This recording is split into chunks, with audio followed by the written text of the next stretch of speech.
binti Haji Andi Abdul Latif. Saya nak perkenalkan Museum Bugis ini ditubuhkan pada tahun 1982 oleh almarhum Encik Abdullah bin Ahmad. Kemudian diiktiraf sebagai Museum Bugis oleh Sabtu Menteri Kesenian dan Kebudayaan pada tahun 1994. Kemudian pindah di tempat Taman Rekreasi Rambah 2011.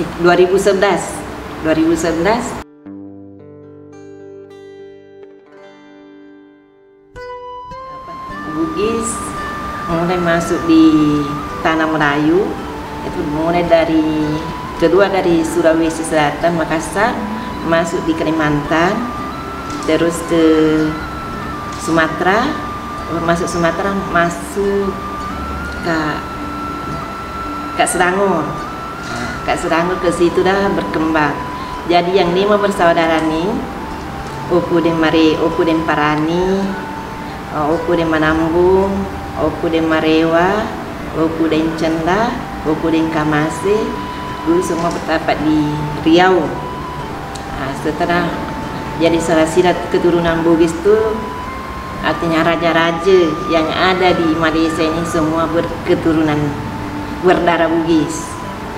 Terutama di Selangor, Johor, itu semua dari Bugis lah. Artinya mereka biasa yang ciri-ciri di mana-mana jumpa Baco, Becek, Ambo, Daeng, Andi. Itulah semua dari keturunan raja-raja lah. Yang artinya yang diinikan macam dulu, sebab dia adalah daerah yang tertua, suku yang tertua dulu, Bone Goa itu orang panggil. Memang tidak boleh dipisahkan. Kalau ada perkawinan, sebab kat sana memang Bugis tu banyak, tak jauh biasa dengan kat sini mulai dari Merisi. Artinya kalau Merisi kat sana manuk-manuk, atau kapisa-kapisa. Nak tanyakan orang yang nak diri situ sedar ada yang punya atau belum. Sama juga kat sini kemudian bertunang. Kamu menentukanlah hari masa, membicarakan masalah warnai apa, wampa naik lah. Sebelum sana itu memang manis-manis semuanya. Manis itu macam mana? Bodu peca. Bodu peca kan orang panggil bodu peca. Bukan. Apa tu? Kuih. Ada ke? Tak ada. Itu kadang untuk makan, tapi itu macam orboting ada juga. Orboting satu, bodu orang panggil bodu derek yang bersatu bulat. Kemudian ada namanya nanuk unu, itu kue dulu lah. Lepas tu bepa putih, kemudian dodong, wajik. Wajik tu Bugis. Dodol, tapi semua orang, tapi kalau kita memang lah, kalau nak buat kerja kan macam itu dah.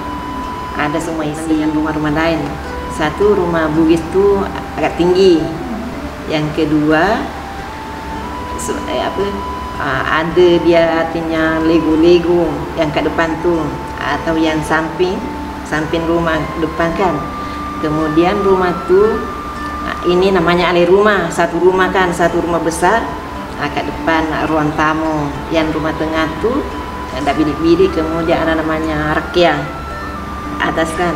Kemudian nanti tu ada lagi air boratonda, artinya rumah kecil kan, artinya rumah dapur lah, artinya kat situ lah semua barang-barang dapur apa. Kemudian ada lagi rumah kecil, yang paling kecil tempat dapur. Tempat dapur situ lah. Sebab rumah tu Bugis tinggi, kenapa? Salah satunya tempat menenungkan bawa korong rumah, menenungkan. Yang kedua tempat istirahat. Ketiga tempat alat-alat pertanian. Dan nanti depannya semua macam padi lah. Letak dulu ke atas bawah rumah, kemudian naik atas rekyang. Sama, tapi logatnya tu astura juga kat sana. Kat sini pun masih ada tapi agak kurang lah. Kalau macam kat sini, sebab saya nanti berbahasa Bugis, kalau ada orang Bugis datang betul-betul Bugis. baru saya berbahasa Bugis. Nah, contohnya kalau mungkin adik tak tahu, kalau dia tanyakan kabar, apa kabar? Aga kariba. Ada kariba. Aga kariba berarti. Aga itu apa? Kemudian kabar baik, kat mama decing. Kemudian itu dari mana? Boleh pega ki, sebab orang Bugis tak cakap boleh pega, dia menghormati seseorang. Nah, dari mana? Boleh pega ki? Macam dari Johor, boleh Johor. Dari perwatakan juga. Sebab Bugis itu salah satunya, sudah turun-turun kan. Salah satu dia pemberani, dia pahlawan. Dia artinya dia pupu, artinya siri dengan harga diri, marwah diri dengan kekeluargaan. Dan satu pandai lah, artinya dalam ilmu juga pandai. Ilmu tinggi lah maksudnya. Ilmu dalaman itu tinggi lah. Ilmu dalaman, dan memang juga dari dulu sampai sekarang tuh memang juga ilmu pendidikan agak tinggi juga lah. Bangsa Bugis itu memang ada persatuan, tapi persatuan Bugis dah ada, tapi barang-barang yang ada di dalam museum ini memang ada persediaan punya. Arwah almarhum dia kumpul tuh mulai dari bujang. Sebab dia sejak dari kecil dia kumpul barang, ada yang dia beli, baru barang dari Indonesia, tanah Bugis banyak di Sulawesi.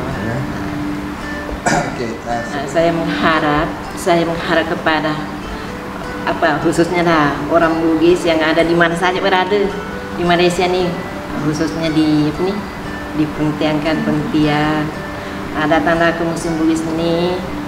Sebelum kita masuk dalam satu museum, apalagi Museum Bugis, kita dah dalam pikiran kita apa yang ada di dalam museum itu. Terutamanya yang ada di sini sejarah Bugis, sejarah Bugis, asal Bugis masuk di Semenanjung atau di Malaysia, dan banyak lah, artinya untuk generasi akan datang. Sebab sekarang saya tengok kan, kalau bukan generasi akan datang yang untuk melanjutkan, siapa lagi?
Assalamualaikum warahmatullahi taala wabarakatuh.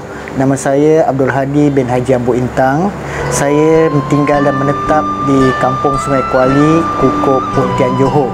Dan saya bekerja bertugas sebagai seorang guru.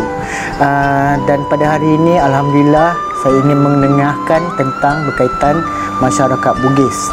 Dari segi sejarah awalnya, masyarakat Bugis ini datang dari asal keturunan dari Tau Manurung. Tau Manurung itu adalah orang yang asal daripada Kayangan yang turun ke bumi di satu kawasan dipanggil Pamana, dan di sana mereka telah berkahwin dengan Cudaik, orang di bumi bernama Cudaik, dan mendapat anak bernama Saweri Gading, dan keturunan itulah berkembang sampai sehingga kini. Dan untuk makluman semua, masyarakat Bugis ni terkenal daripada dulu hingga sekarang adalah masyarakat yang berani, dan keberanian mereka terselah sampai ke mana-mana pun ada. Dan mereka ni bijak dari segi perdagangan, bukan saja dari aspek perdagangan, malah dari aspek ekonomi, dan yang paling ketara sekali adalah dari aspek pemerintahan. Dan sehingga sekarang pun kalau dalam Malaysia, beberapa sultan yang memerintah pun asal keturunan daripada orang Bugis. Dan saya menyentuh kembali tentang hal Bugis berkaitan dengan saya sendiri, iaitu kalau lihat dari segi aspek rumah ini, iaitu Memorial Daeng Hak Dadik saya namakan. Saya dirikan balik di atas tapak rumah lama, yang mana rumah lama telah diasas bina oleh almarhum dinda saya pada 3 bulan 5 tahun 35. Tapi pada tahun 2011 rumah itu saya telah buka, dan rumah itu saya dirikan balik sekarang ini menggunakan kayu belian sepenuhnya yang diimport khas daripada dua kawasan utama dari Indonesia. Kayu yang digunakan adalah kayu belian, dan kawasan utama yang diambil adalah daripada Gunung Belian dan satu lagi daripada Kalimantan. Itu adalah ciri-ciri berkaitan dengan seberingkas tentang rumah ni. Dari segi aspek kebudayaan pula, bagi masyarakat Bugis memang tidak lekang dari aspek kebudayaan, dan paling nyata yang dapat lihat adalah aspek tentang tutur katanya, di mana kita kalau masyarakat Bugis ni masih mengamalkan tutur kata bahasa Ogi, ataupun dalam bahasa Melayu dipanggil bahasa Bugis. Dan satu lagi, kita juga ada pakaian tradisi bagi masyarakat Bugis dibuat daripada kain sutera penuh. Dan kita juga ada kekayaan dari segi bentuk makanan yang paling ketara yang terkenal adalah burasak dan lepak loin. Selain daripada makanan, orang Bugis juga terkenal dengan kuih-kuih tradisi yang manis, contohnya seperti bahulu pecak, di mana kuih ini adalah kuih tradisi dan disira dengan air gula. Dan masyarakat Bugis juga terkenal dari segi orang-orang yang sangat mementingkan hal-hal berkaitan dengan adat istiadat, khususnya berkaitan dengan kekeluargaan. Dan untuk makluman tuan-tuan dan puan-puan, sehingga kini masyarakat Bugis kekal khususnya di kawasan sini di bawah satu naungan, iaitu Persatuan Bugis Negeri Johor. Dan saya sendiri merupakan ahli jawatan kuasa Persatuan Bugis Negeri Johor. Dan untuk makluman tuan-tuan dan puan-puan, kampung ini diasaskan pada tahun 1885, dan kampung ini adalah basic pertama ditubuhkan Persatuan Bugis. Waktu itu dikenali sebagai Persatuan Bugis Sengkawali tahun 1923, di mana pengurusinya pada waktu itu adalah almarhum Tuan Haji Andik Yahya, Tuan Haji Andik Mori bin Andik Yahya. Dan kekallah hingga kini Persatuan Bugis masih ada. Sekian, terima kasih.